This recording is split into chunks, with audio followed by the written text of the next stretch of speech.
ఓం శ్రీమాత్రే నమః. అందరికీ నమస్కారం అండి.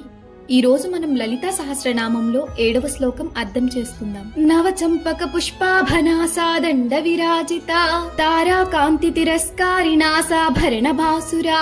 భావం: నవచంపక పుష్పాభనాసాదండ విరాజిత, కొత్తగా వికసించుచున్న సంపింగ పువ్వును పోలే ముక్కు దూలముతో ప్రకాశించున్నది. తారా కాంతి తిరస్కారిణాసాభరణ భాసురా, ఆకాశంలో ప్రకాశించినట్లు కనబడు చుక్కల యొక్క కాంతిని తిరస్కరించుచున్న ముక్కు రూలకి చేత ప్రకాశించుచున్నది. ఒక్క నిమిషం కళ్ళు మూసుకోండి. లలితామ్మ రూపం మన ముందు కనిపిస్తుంది. ఆమె నాసిక చంపక పువ్వులాగా కోమలంగా ఉంది.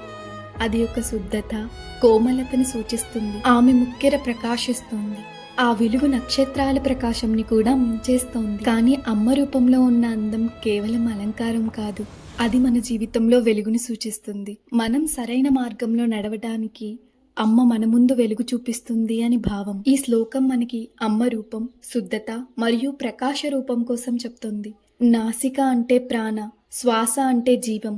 ఆమె మనకి జీవన శక్తిని ఇస్తుంది. ఆమె ప్రకాశం మన కన్ఫ్యూజన్ ని దూరం చేస్తుంది. మన జీవితంలో క్లారిటీ చాలా ముఖ్యం.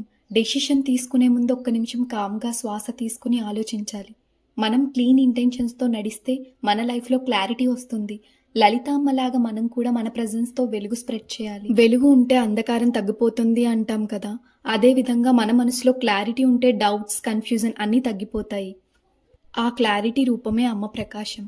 ఈ రోజు మనం ఒక డెసిషన్ క్లారిటీతో తీసుకుందాం. లలితామ్మ మన జీవితంలో వెలుగుని, మన మనసులో శుద్ధతని పెంచాలి అని కోరుకుంటున్నాను. శ్రీమాత్రే నమః.